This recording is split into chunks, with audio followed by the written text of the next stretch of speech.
인생을 살다 보면 어느 순간 우리의 시선이 달라지기 시작합니다. 젊음의 시기에는 삶이 마치 넓은 바다 같았습니다. 끝없이 펼쳐진 선택지, 무궁한 가능성, 아직 닿지 않은 꿈들이 우리 앞에 기다리고 있었습니다. 그때의 우리는 서두르지 않았습니다. 우리는 그렇게 믿었습니다.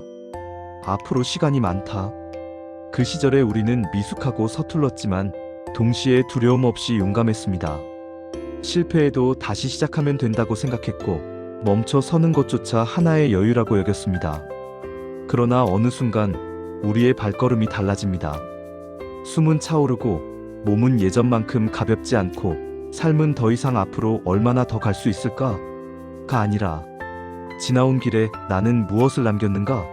라는 질문으로 바뀝니다. 그리고 아주 조용히, 그러나 아주 분명하게 삶은 우리에게 묻습니다.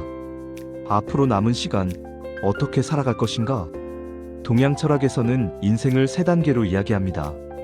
배우는 시기, 책임지는 시기, 그리고 사람을 남기는 시기. 젊었을 때는 능력이 우리를 지탱했습니다. 일할 힘, 선택할 힘, 실행할 힘. 그러나 시간이 흐르고 나이가 들어갈수록 우리를 지탱하는 것은 능력이 아니라 관계이고 태도이며 품성입니다. 그리고 이 시점에서 우리는 깨닫습니다. 좋은 사람이 되는 것과 유능한 사람이 되는 것은 다르다. 젊을 때는 유능함이 환영을 받습니다. 하지만 나이가 들수록 사람들은 이렇게 말합니다. 그 사람과 있으면 참 편해. 어떤 사람은 나이를 먹을수록 아름답습니다. 표정에는 여유가 있고 말에는 온기가 있고 그 곁에 있는 사람은 이유 없이 편안해집니다. 그 사람은 노력하지 않아도 환대받고 말을 길게 하지 않아도 존중받습니다. 왜냐하면 그 사람에게는 삶이 다듬어준 깊이와 따뜻함이 있기 때문입니다. 하지만 반대로 어떤 사람은 나이가 들수록 외롭습니다. 말은 예민해지고 태도는 딱딱해집니다. 그들의 마음에는 서운함이 자라고 그들의 입에서는 원망이 흘러나옵니다. 그들은 말합니다. 사람들이 변했어.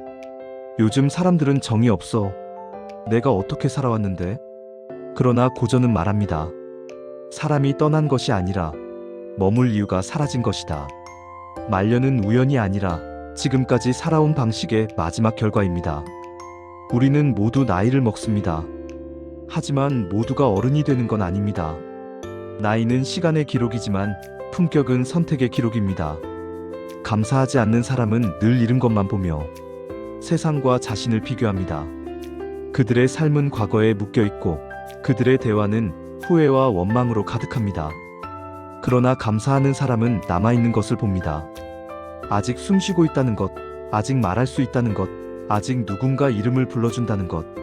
그 사람은 삶을 낡게 만들지 않고 삶을 정리하며 시간을 품격으로 바꾸는 법을 압니다. 그래서 감사하는 사람 곁에는 사람이 머물고 싶어 합니다.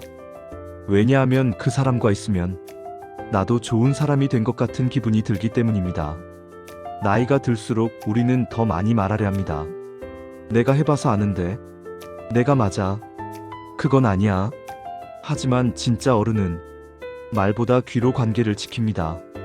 듣는 사람은 상대의 감정을 먼저 보고 옳고 그름보다 그 마음의 이유를 먼저 이해하려 합니다.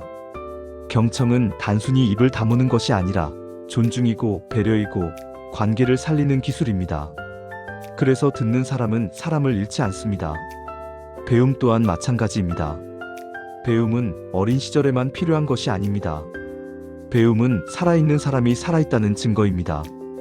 공자는 70이 넘어서도 이렇게 말했습니다. 나는 아직 배우는 사람이다. 세상은 변했고 기술도 달라졌습니다. 익숙한 방식만 붙잡고 살다 보면 세상은 점점 멀어지고 마음은 고립됩니다. 하지만 말년이 아름다운 사람들은 말합니다. 나는 아직 배우는 중이다. 모르면 물어볼 수 있다. 아직 늦지 않았다. 배움은 속도가 아니라 태도입니다. 배움을 멈추는 순간 그때부터 진짜 늙음이 시작됩니다. 그리고 말년을 완성하는 마지막 태도, 그것은 주는 마음과 용서하는 마음입니다. 기대는 관계를 무겁게 만들고 요구는 사람을 멀어지게 합니다. 하지만 주는 사람은 묻지 않습니다. 왜? 얼마나? 대신 뭘 줄 건데? 그 사람은 이렇게 말합니다. 바쁘면 괜찮아. 네가 웃으면 그게 내 기쁨이다. 너를 만난 것만으로도 충분하다. 그리고 그런 사람 곁에는 사람이 남습니다. 그 사람은 누군가의 기억 속에서 좋은 온도로 남기 때문입니다. 인생의 마지막에 남는 것은 돈도 아니고 명예도 아니고 업적도 아닙니다. 마지막까지 내 곁에 앉아 내 이름을 불러주는 사람들, 그리고 그들이 기억하는 내 표정, 말투, 태도, 온도입니다. 동양 철학은 말합니다. 아름답게 마무리하는 사람이 진짜 어른이다. 지금 이 영상을 보고 있는 이 순간 당신에게 질문 하나만 남습니다. 앞으로의 나는 어떤 사람으로 기억되고 싶은가? 감사하고 듣고 배우고 유연하고 베푸십시오. 그리고 가능하다면 용서하십시오. 그러면 말년은 사라지는 시간이 아니라 가장 깊이 완성되는 시간이 됩니다. 그리고 언젠가 누군가는 이렇게 말할 것입니다. 그 사람은 나이가 들어서도 참 아름다운 어른이었다.